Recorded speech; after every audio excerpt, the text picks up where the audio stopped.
All right. Well, welcome everyone. Good to see all of you.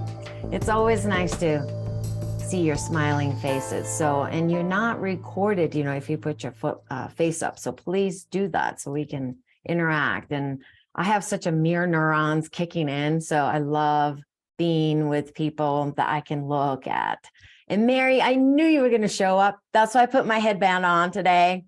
Seriously, I was like, Mary's going to show up with her awesome head dressers. So I thought I'm going to put mine on too.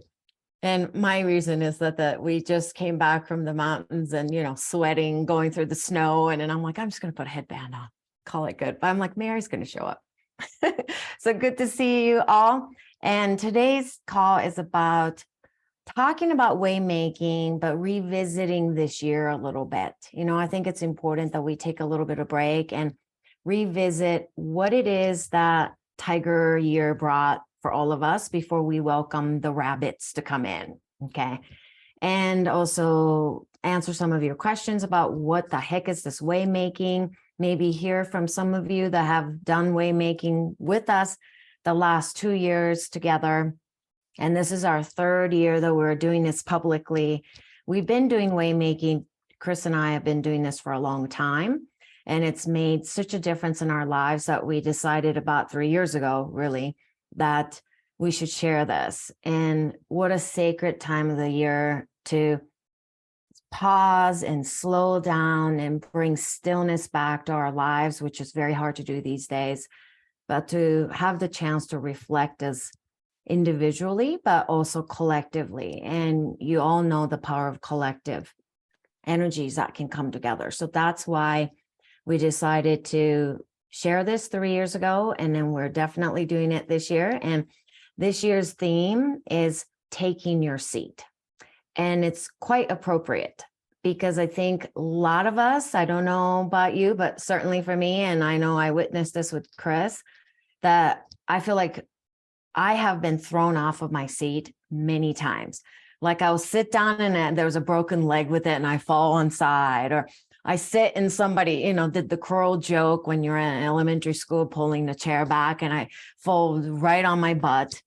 It just, things were so, it feels like accelerating and then it slows way down. You thought you're going in this direction and all of a sudden it says detour or dead end, and you think, okay, well, I just traveled this far and then there's nowhere to go. So felt like I couldn't quite find my seat.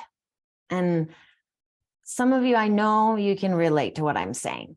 And I think it's important we pause consciously and sincerely enough during the waymaking to say, okay, what does my seat look like?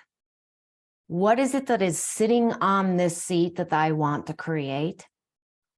So it goes into multiple ideas, doesn't it? So it isn't just about what the chair or the seat or the cushion or the sofa looks like, but who is going to sit there?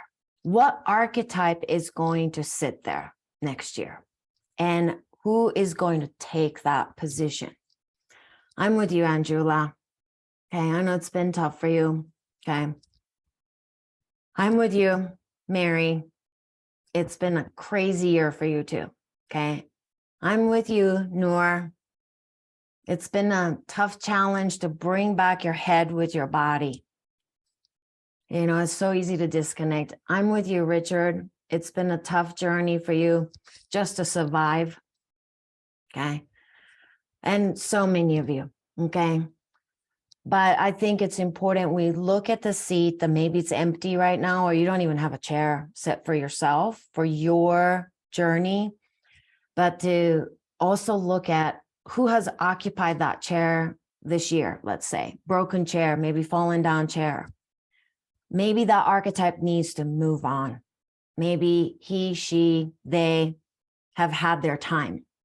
And so you need to rotate these archetypes. So it's very important that we all pause to see what's been here and what's coming.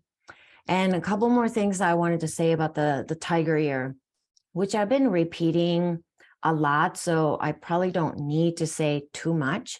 But the words that, or the word that you heard me say, it's a Japanese word, so don't worry about it if you don't know what the heck I'm talking about, but the word is koshi tantan.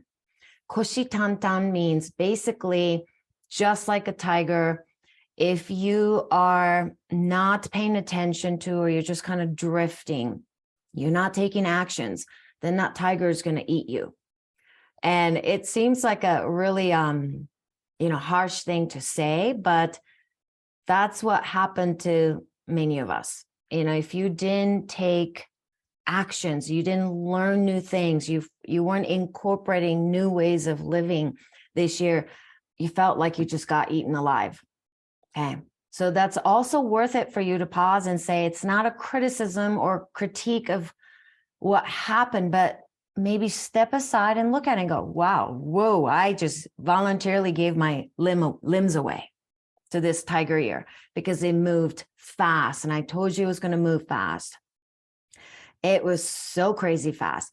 So it's like if you drifted, you were going to drift a lot further this year. And so you might have noticed that the rolling down the hill, like you just couldn't get back up. Okay. It doesn't mean that is the end of the story, but it is important that you reflect back and notice that. And this was the year that you really wanted to educate yourself on areas that you're not generally good at. And I said, especially when it came to finances, you really needed to pay attention this year. And guess what? I mean, you can open up any of your maybe savings or investments and even look at S&P, okay, or NASDAQ, and look at the waves. I mean, roller coaster that we've been on, right? It's like, is this up? Is this down? We were all getting whiplashes. So that's the kind of thing that we were all experiencing this year. But that also taught you to pay attention to. If the market is getting better and better, your savings are growing and your life is great, going really well, you didn't have to pay attention. But if you didn't pay attention to your finance, you would have been stuck in something that you needed to take care of. And I know from several of you that I've been in touch with, you had to go through a pretty rough financial difficulties in the last couple of months, like as if this tiger year was saying to you, you need to pay attention to the finance. You need to know where your energetic fields are going. Energetic fields includes finance, everyone. And it brought up a lot of our childhood emotions as well, right? Maybe one last thing about the tiger year that's worth repeating was that this was the year that you planted seeds. And I said it from the beginning this year. I said, don't expect the seeds to really grow and become an oak tree this year. That's not what this year was about. So it made it really difficult for some of us because we live in a society that we expect some kind of outcome right away, right? You planted it, you expect something to grow by the end of this year. You wanted to harvest it and it was all over. And then, whether it was health, I started doing really, taking care of my diet this year, and I started taking supplements. I should feel better by now. I should have a better blood test by now, right?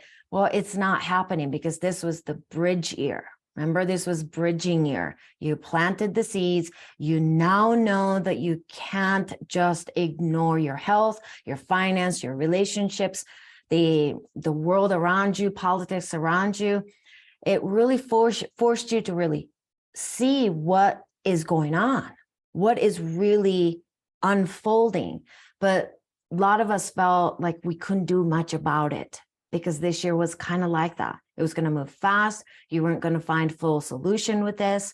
You weren't going to even find end to this chapter because we just entered into the new realm.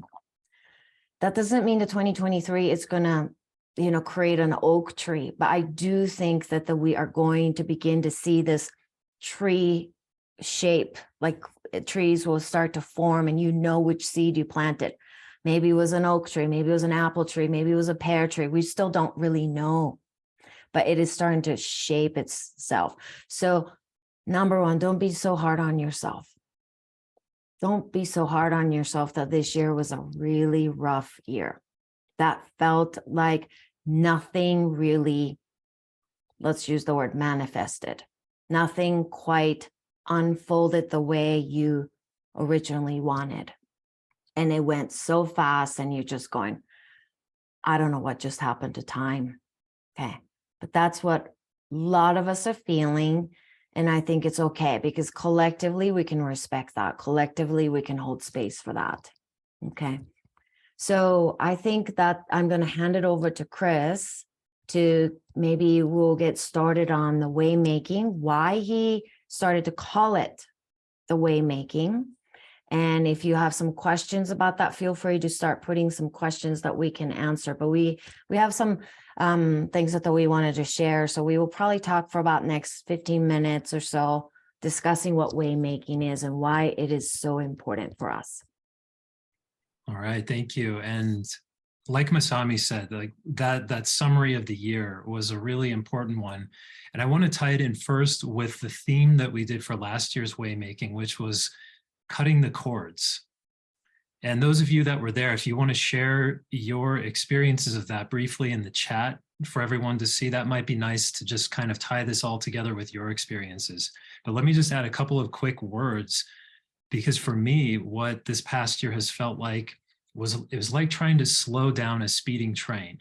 And if you can imagine the mass of a train and trying to bring that to a stop, especially because this whole idea about cutting cords is also about changing course.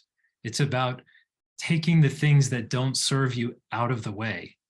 And it goes right into the theme of what we're talking about for this year. Masami already mentioned it, and we've put it out in our messaging so far, but it's about taking your seat. And I'll come back to that in just a little bit also, but it's so important to just remember that this process doesn't always look like what we would prefer, what we asked for, what we want, even what we like. I can tell you that's been my experience this year. It's been rocky. And the things that I thought I would be doing this year didn't quite come together the way that I imagined at all. And so that I know can cause a lot of frustration and can feel like none of this is working. I'm just going to abandon this whole project. And I've been there. That was something that I felt many times throughout this past year. So this is why we come together though. And that's something that we'll talk about why this is such a powerful thing, because we're doing it together. Even though we're in our own lives, on our own solo journeys, we're doing this collectively, communally. And one of the things that we can take heart from is knowing that everyone else is doing it with us, even though we're not physically together.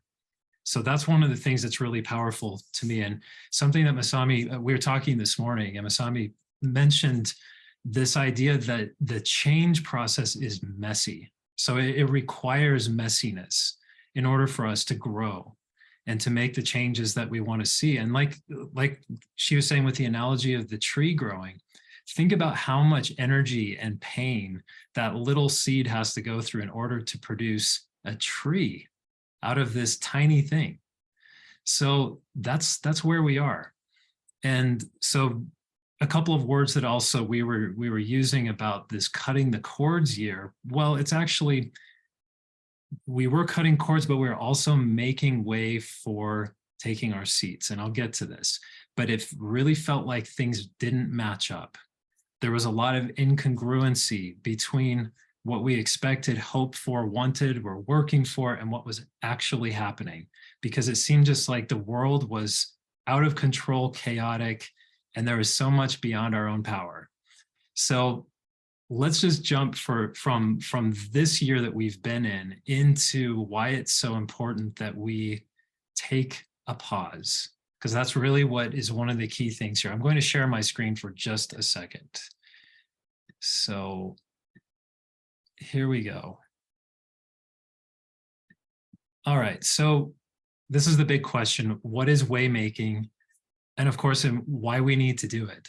So we'll talk about this. I'm just going to give you a few keywords that you can sort of chew on while we're going through this. But Masami put together a really nice list of these R words. If you know Masami, you know that she loves alliterations. And so she put together, just kind of compiling the notes that we'd been taking and brainstorming on over the last several days and weeks. And she put it together with this: waymaking is a process of reflection. And we'll say more about each of these things in a little bit. of restoration. And you could think of capacity here. It's about returning energy and other things back to your life, renewing. It's a ritual, which is an important piece that we'll discuss, about reducing harms that are in your life and also raising the vibration. And Masami, do you want to say anything before I move away from the slide and we just kind of open up a little bit more talking? No, I think it's great. Okay, so if you can all just remember this, I'm going to take the slide down so it's not just dominating the screen here, but just keep these words in mind as we're going along. And so what Masami was saying right before I came on is, what is behind this whole idea of way making? And it's the idea of doing this as a process and as a collective journey was something that came to us. Like Masami said, we've been doing this for years, but the name Waymaking, I would say the inspiration of it was actually from a hike and looking at the snowy footprints. And that's why we often will use this image of the snowy footprints, because something that I have learned from teachers of mine is that as much as humans seek this idea of security and predictability and comfort, all these things that we look ahead to in the future, and we kind of design our behavior and our lives around the hope that we can get those things. And then we're disappointed when we don't get them. So this whole idea of waymaking is, how do we prepare ourselves for these unknowns? And if you can take that image of walking through fresh snow, you're the only one that's walked on it. And if you imagine the path, well, where's the path in a snowy landscape? There's no path. So the only path that exists is the one that you turn around and you look at and you see your own footsteps that you've made. And that's all in the past. So what we're doing with waymaking is we're looking back in part. That's a really important piece of it, is we're looking back at where we have come from. And we're limiting mainly just to this past year. That's the scope that we're focusing on. What have we done in this past year? What has happened to us, whether we wanted it or not? How well did we come closer to the things that we set out for ourselves as goals last year? What has brought us to the point that we're at right now? Because really that's all that matters, is what's here right now. And how can we focus our energy and our attention and bring our whole self forward so that we can actually look ahead to this next step, which we might call next year. Okay, we all have this habit culturally of celebrating a new year, a fresh start, a clean slate. But how can we do that really in a comprehensive, conscientious, aware kind of way if we don't pause, if we don't slow down and make space to actually look at it? And it's very easy not to do that. We were just listening to an audiobook driving back from the mountains today. And the book is called Stolen Focus.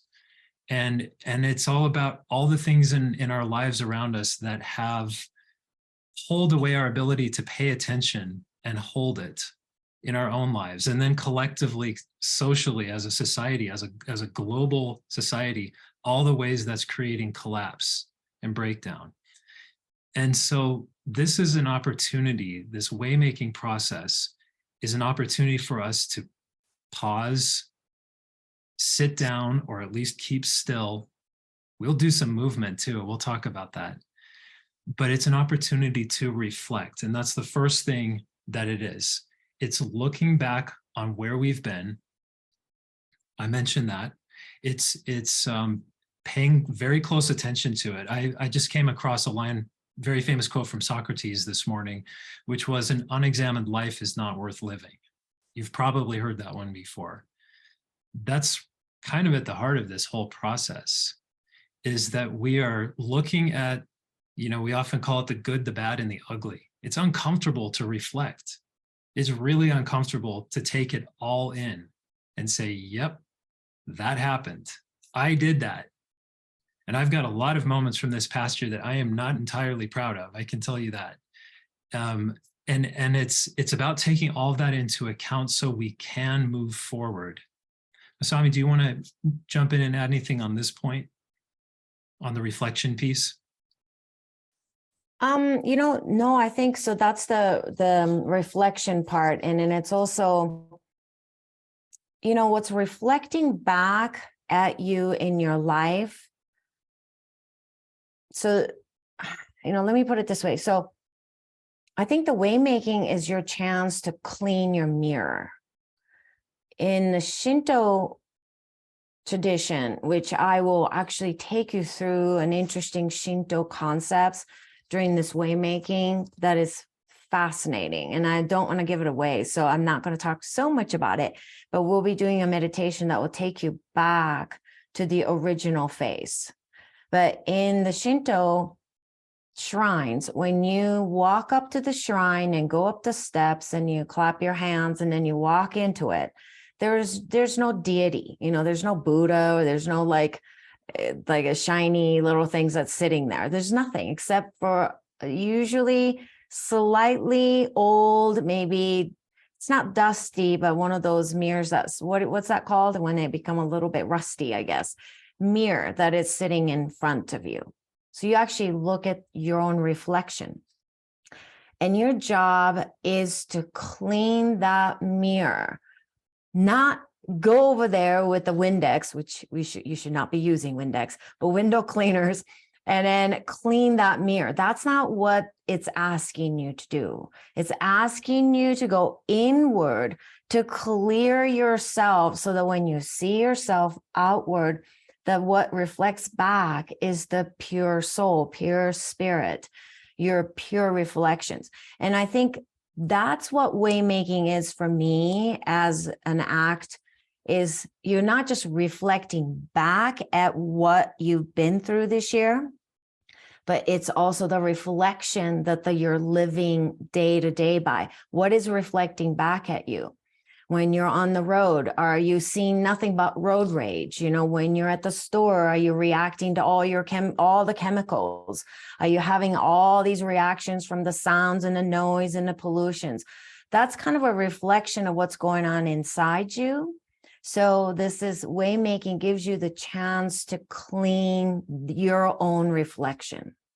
So hopefully you can use it for that. And before we go to the second one, is after reflection, we're going to talk about restoration and returning with all those R's. But I want you to know that this year is very powerful. And I'm going to back up to last year. Last year, our way making started right around new moon.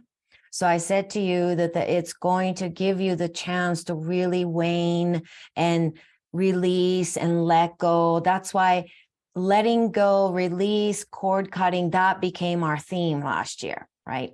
But this year is actually right in the middle of the Mercury retrograde. I don't know any of you know this, but it's right in the midst of Mercury retrograde. That's when we're going to be doing the way making. And in fact, the shadow period started basically today. So today's a very powerful day, right? 12/12/22, right? This powerful day, the shadow of the Mercury retrograde has started, and we'll be in the midst of it when we do the way making. So I can't help it but to think that this way making is very much supported by the cosmic energetic fields by saying retrograde, turn around, look at what you've been through. Don't pass this opportunities to really pay attention, go back, reflect, restore, return, and renew your commitment to your soul contract. So that's what this is. This way making's theme is, along with taking your seat. So that's what I wanted to say about that part. So the mirror is a great image because I mean, a lot of people have used this image. Some of you might know Rumi's image of the mirror, where he talks about how, and this is the 13th century Sufi teacher and poet, he says that basically the mirror itself, the surface of it, is perfectly clean and clear and capable of perfect reflection.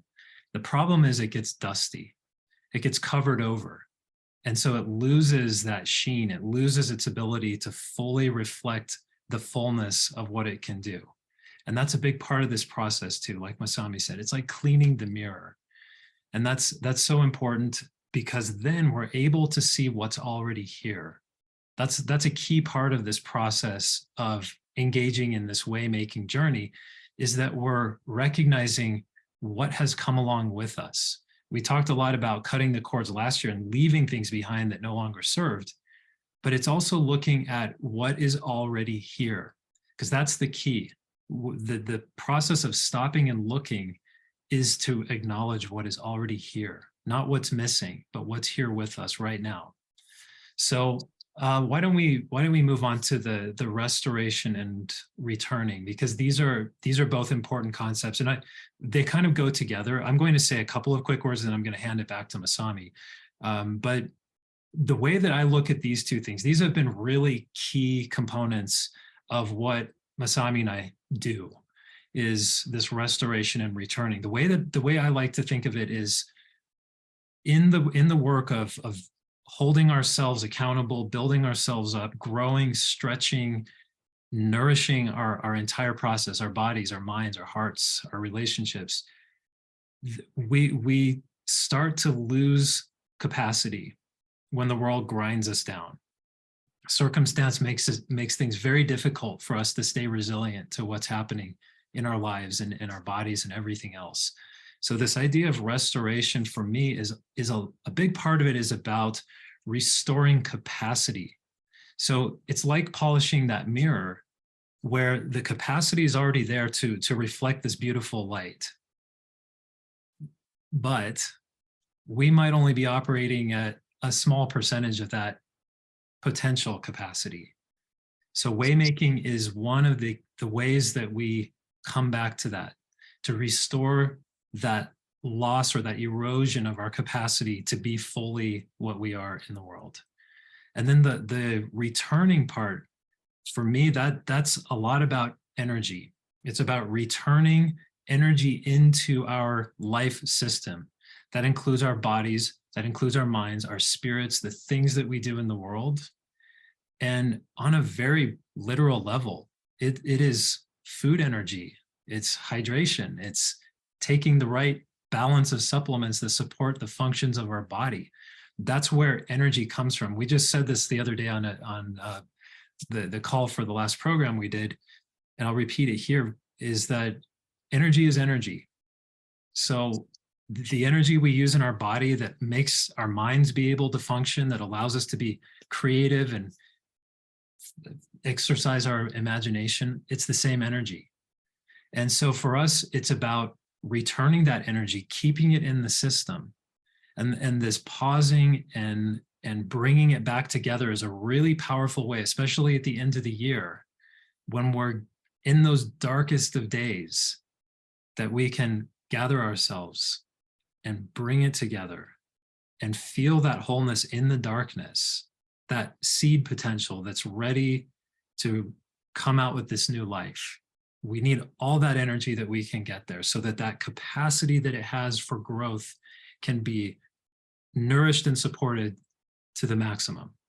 So I'll hand it back to Masami to give a few more comments.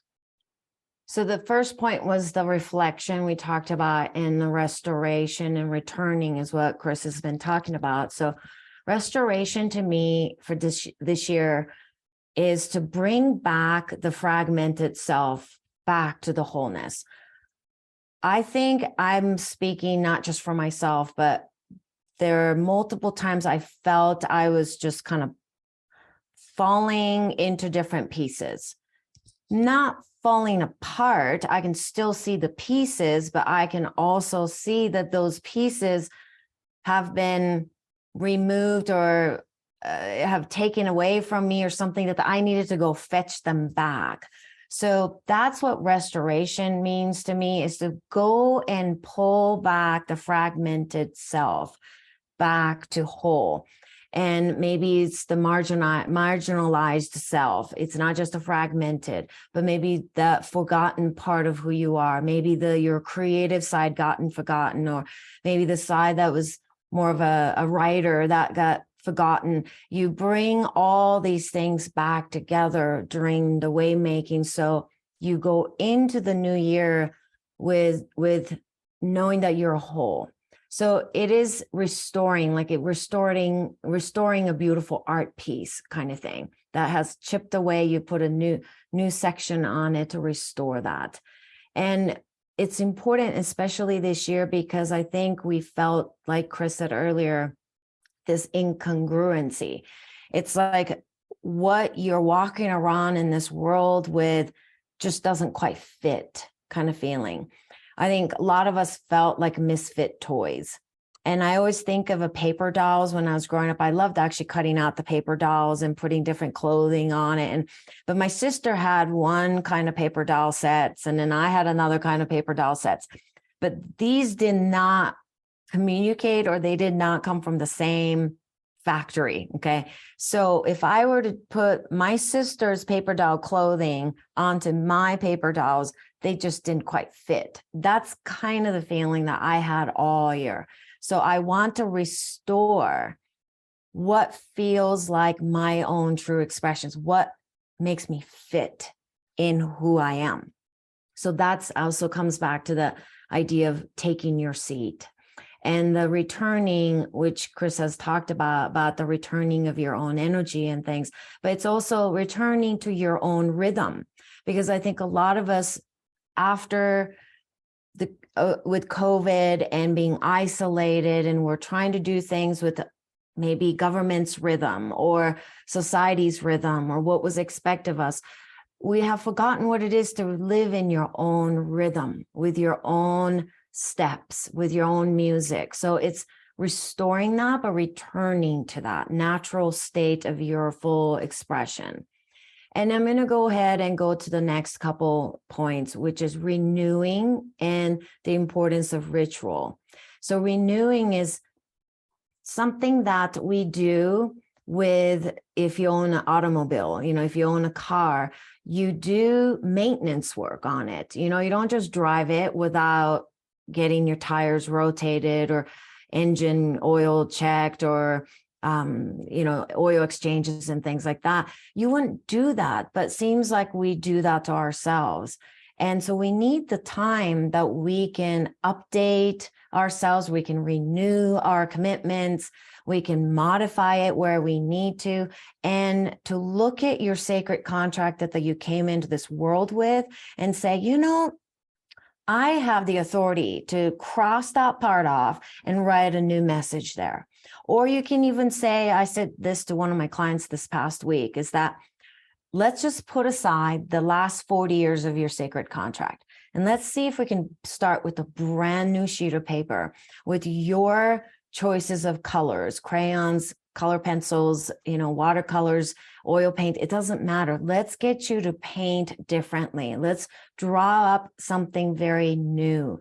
So I think that's what waymaking can help you to do, is to create a new sacred contract. And so I see the waymaking ritual as kind of your own signing ceremony for your new contract. And so please don't live on this earth thinking that you are given a set amount of sacred contract and that's all you get to fulfill. Maybe it's great for some, but certainly for me, I have a lot of revisions that I've made. There are a lot of things I crossed off, a lot of things I didacted, is that the word? Just, sharpied it so I can't see them anymore and initialed it next to it. I think that's what ritual helps us do, it's kind of a re-signing of your brand new or altered or changed in the way that you like to see your life unfold kind of sacred contract ceremony, signing of that. So I will pass it back to Chris to say a couple things about those two things as well. Yeah, the renewal is something. So those of you that have done this before, that our waymaking process it moves in a lot of different ways. So as we go through the program itself, we do meditations, we do visualizations, we use music, we use poetry, we use our imaginations, we sit in stillness and quiet together, we move together. And so one of these things about the renewal process is it's very easy to forget who you are, what you are, where you are, if you don't take that pause to hit start again. So for me, this renewal is like the hero's journey, which is a cycle. You come back and you revisit again.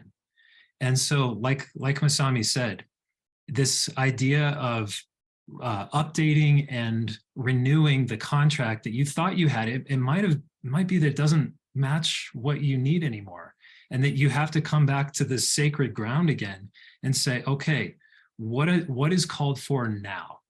And so part of this renewal is to bring our conscious awareness and our commitment to that process of our own growth into the very living fiber of our being.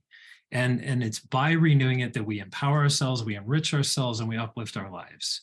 So renewal is very important, both from a sacred standpoint, from a mythological standpoint, and that's why ritual itself, which is really, it's kind of like it's a ceremony of blessing, is how I look at a ritual. We're taking the time to take in, acknowledge what's here with us in our lives. And then we're actually, it's almost like the alchemy of it is we're transforming it through the ritual into new blessing. Okay, it may not have been everything that we hoped for or wanted, but we are transforming it through ourselves and through this collective presence of all of us. And this is what makes it so powerful, is that we're all in it together. Okay, so that's why we do this, and that's why we're calling it explicitly a ritual for our own renewal and our own change and our own growth and transformation. And one last point I want to say about the ritual is that it is an opportunity for us to move out of the ordinary ways that we go about our lives, the day-to-day things that make us dull and forgetful about how incredibly amazing each one of us is, because we just sort of submit to the routine of it. So this is an opportunity for us to really look into our souls. And I think Masami probably has more to say on this too, but it is such a powerful opportunity to dive in and remind ourselves what we're really made of. Not this kind of small version of ourselves that we come to accept when life beats us down and we get disappointed. Okay, this is the opportunity to really tap into that fierce light inside of each one of us. And again, we need darkness to see it. Okay, we have to have the darkness to crack through the shell. And we have to keep coming back to that again and again. So the ritual piece of it's very important. And I'll hand it back to you, Masami. You can take us into the next one. Yeah, let me read what Richard said too. He says, I'm getting the image of a large puzzle, the puzzle of life. We have tried to fit some pieces into our puzzle that don't quite fit. We keep going, looking for the right pieces, for the right places. Mm-hmm. That's a poet speaking right there. Yeah, the right pieces for the right places. Yeah. And I think this is why we forget that we were doing it, busying ourselves doing it, till we stop and pause and we go, exhale.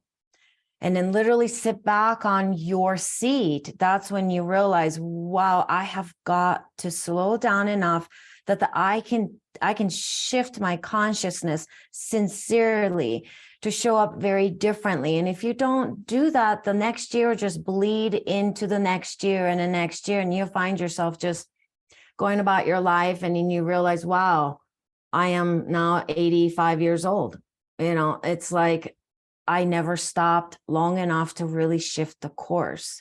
So I think that's what rituals do, is that, or even retreats. You know, we used to call this the retreat, Waymaking Retreat. It is more of a ritual because we're thinking about offering more of a retreat, like an online retreat that we might take you through deeper into what it is to take your seat, like a 9-day retreat, online retreat that we can go a lot deeper. But use this time of the darkness and the retrograde and the renewal. You know, Richard said something about the renewal that's coming with the Jupiter and something else as well. But maybe you can look at Aries. Yeah, Aries now. So he's talking about that as well. So cosmically, I feel like this waymaking is very supporting us to take our seat, but we've got to slow down enough so we're not passing by the opportunities to take a little detour or to make a U-turn at times, to take a different path. We don't know how to do that. How do you take a U-turn or detour if you don't slow down enough your vehicle, right? You can't. You'll just be going straight into the direction that your car is pointed. But you're the driving the car. You are the one that's driving. Then you get to decide a little bit more consciously when to slow down, when to turn course.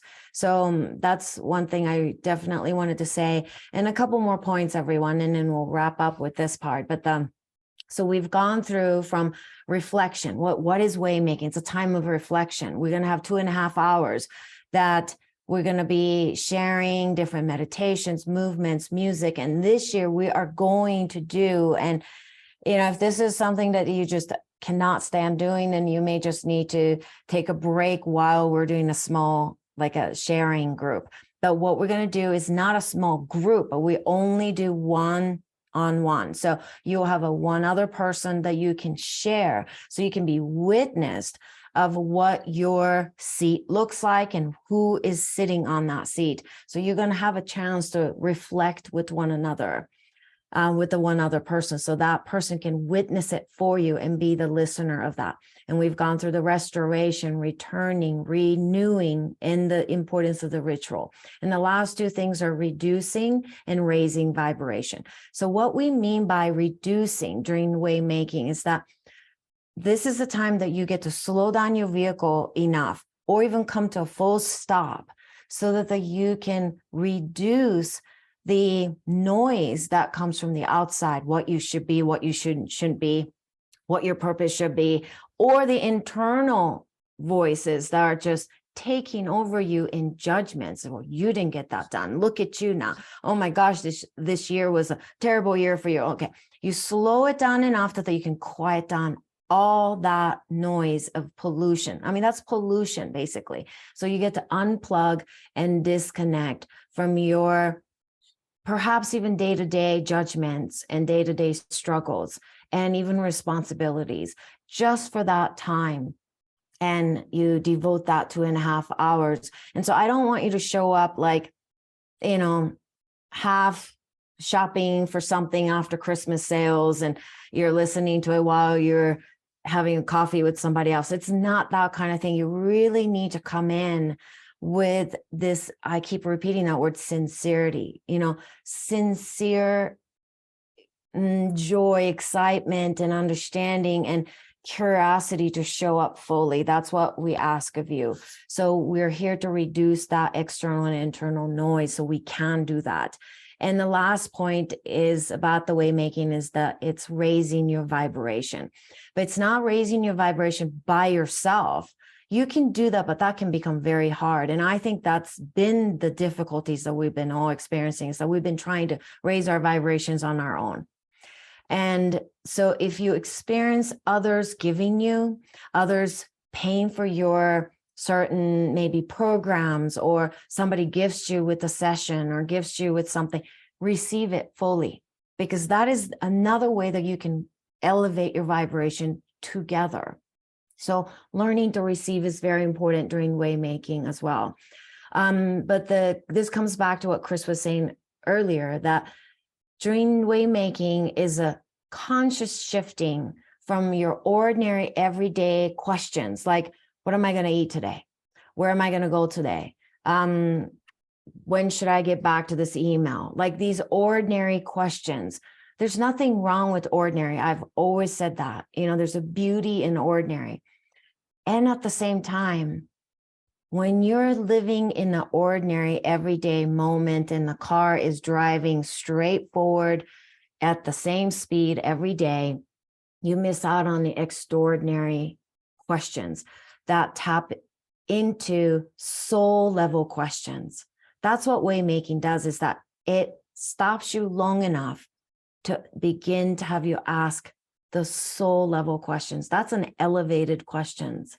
So that's where we are facilitating that during this way making to do. And you're doing it individually, but we're also doing it collectively and not being distracted by other things and other noise during that 2.5 hours. And then I think it's another thing I wanted to say about increasing or raising your vibration is taking you from a vortex of everyday decision making, like I just said, and responsibilities and everyday, maybe frequencies are not necessarily going to shift your life dramatically, from that vortex to a different dimensions of life that can bring extraordinary energetic fields back to your cellular system. And when you really look at human history, we've always had rituals like this. Around 4 times per year, to be honest with you, all humans all across the globe at different religious or different peoples at different time in history, we've all done something like that, minimum of 4 times per year. It's basically every season. But look at the modern humans, us. Do we do that? No, we don't. That's why we're making a point of doing this together. And raising vibration isn't something that you can, I don't believe that you can just do that when you're multitasking. You're checking your phone and you got some sort of a program going on your computer and then you're answering somebody's questions. And I don't think you could do that. I think it requires time, adequate silence, and space and collective holding to do that and be also witnessed. And last thing I'm going to say here is Joe Dispenza is really, have done a great job with bringing consciousness back to changing the course of your life. And he says the reality is determined by collective networks of observers.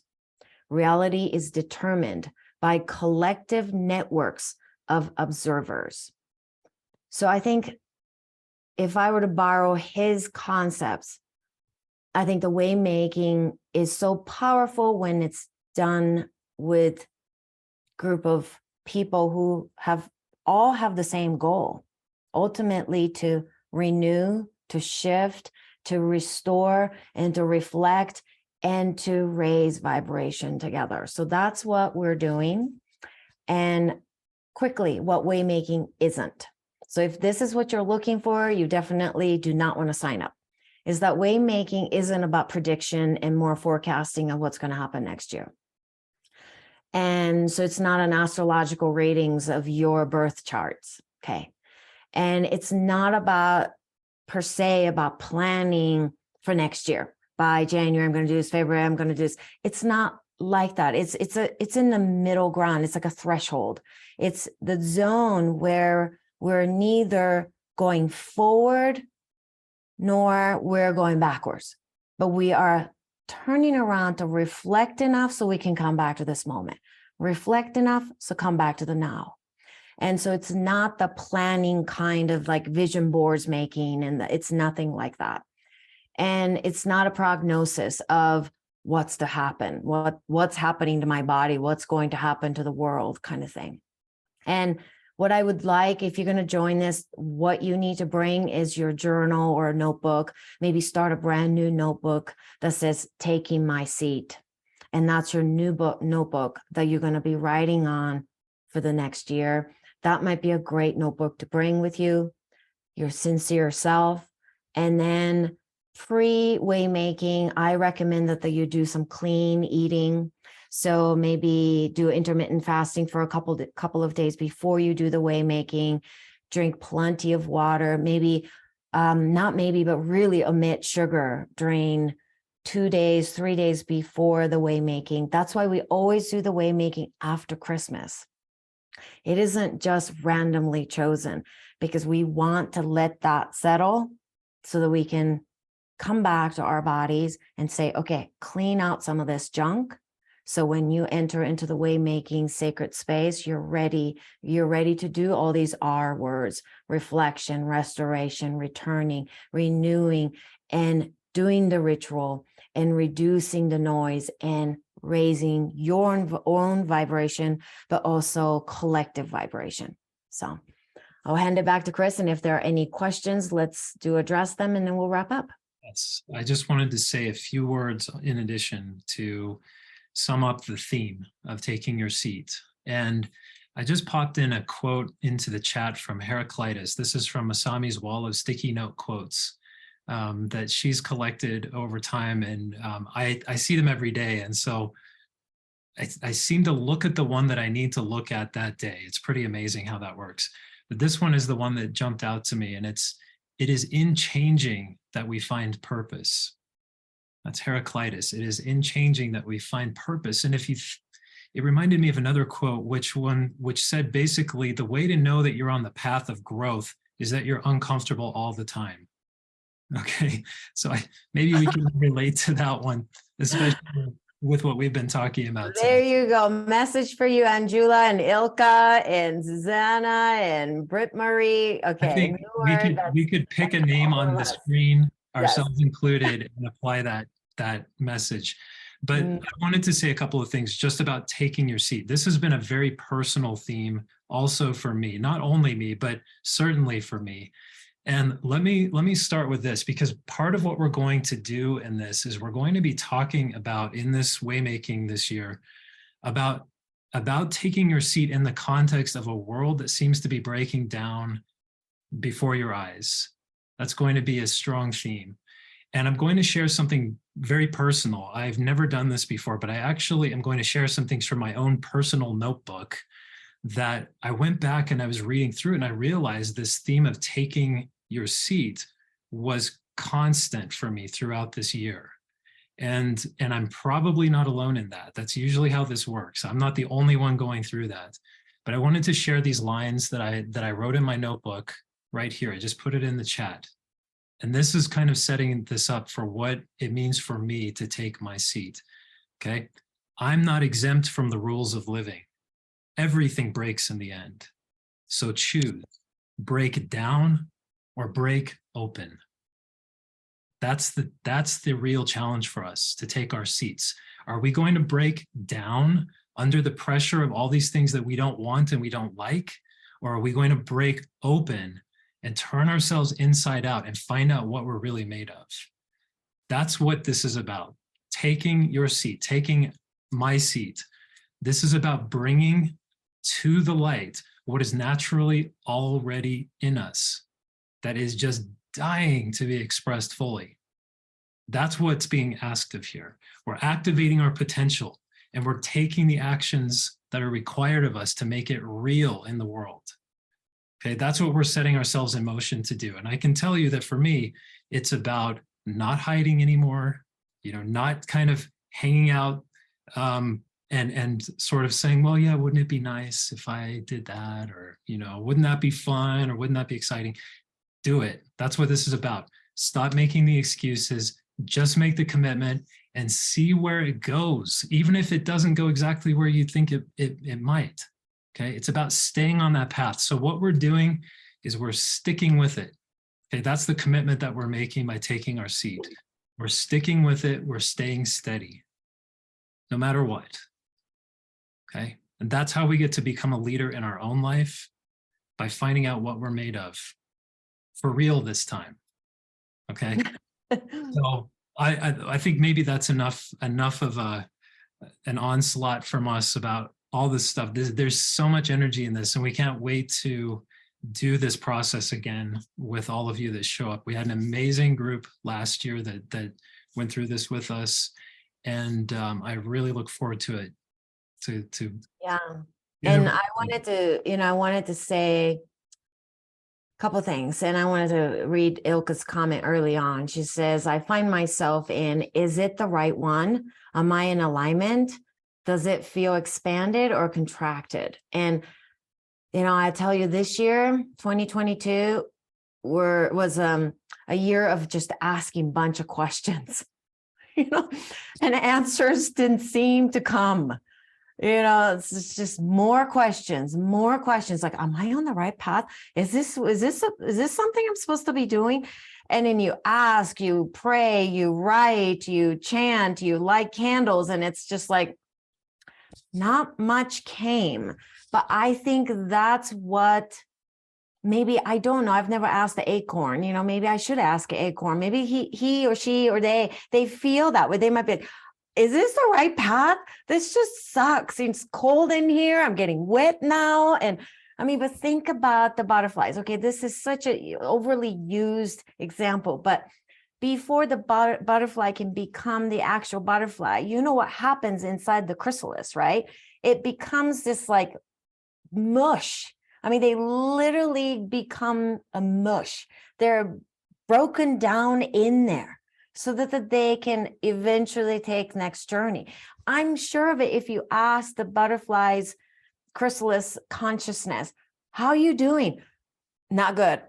I'm not quite sure if this is what I signed up for. I'm not quite sure this is what I want to go through. This is painful. This sucks. I don't know. Am I in alignment? What am I supposed to become?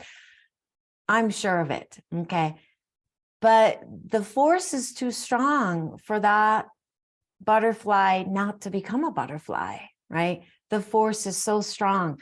So I think the taking a seat is finding what that force is that is tugging at you, tugging at your heart, always has your heart and pulling you towards it. And sometimes we have to just say, I want to be pulled. Please pull me. I surrender to the pull. So you don't just go, what's the next question should I ask? What's the next step am I going to take? You're in charge, but you're not in charge. Do you get that? You have to take actions, but there is this pull. You can't help it. Like Kathleen, who showed us the beautiful paintings. She can't help it but to be that painter. She can't help it. There's nothing more she can do about it.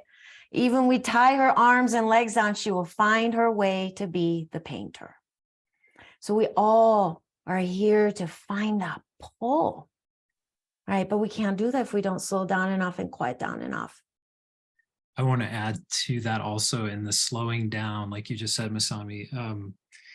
There's something about whoever shows up to this, it's a little bit of a challenge, I guess I'm throwing out to you. If you show up to Waymaking this year for taking your seat, what you're saying to the universe, to all of us, to everyone who's there, I'm not done. I'm not quitting. I'm not defeated. I still have more to do. Okay. And I'm here to put my feet solidly on the ground and express that fully, however that needs to come. That's right, Angela, that's right. I just saw you do that, and that's exactly the feeling. And Mary just popped this into the chat, and it's the exact same thing. She says the Shambhala warrior's path, okay? So the sacred path of the warrior is all about this. Okay, warriors are the human spirit. Every session, before we do anything, we have to take our seat and bow in. It means to come home to yourself and be present to your whole being, awareness and the moment. So every time we meet and every time we leave each other, we all have to take our seat. And that's a very deep practice and training that she's referring to there. And it's something that we all can access in our own daily lives as well. Okay, so that's the invitation. Yeah. And for those of you that are going to show up for the this year's Waymaking, will you please go back and revisit 2021, last year's Waymaking one more time? We're actually doing it right now. We started doing that this weekend to revisit and see, okay, what changed? Did we really do some of the cord cutting? Did we do that? Because I realized that, wow, there's some areas that I still did not completely address that. So I'm still doing it. It's not too late to really emphasize this past year's Waymaking, which was cord cutting, and to remove and release. So please go back and do that. And we did the bonus call in January too for last year. And for those of you that are like wondering what the heck are they talking about, we actually completely lowered the price for that. So if you want to do it, please go to our website, masamicovey.com, under courses, and we placed last year, so you can see 2022 Waymaking, because this is the 2023 Waymaking. Okay, so you can do that and do some of the work that we did in that Waymaking, and I encourage you to do that. That will be a prep work you can do before you show up for this year's Waymaking.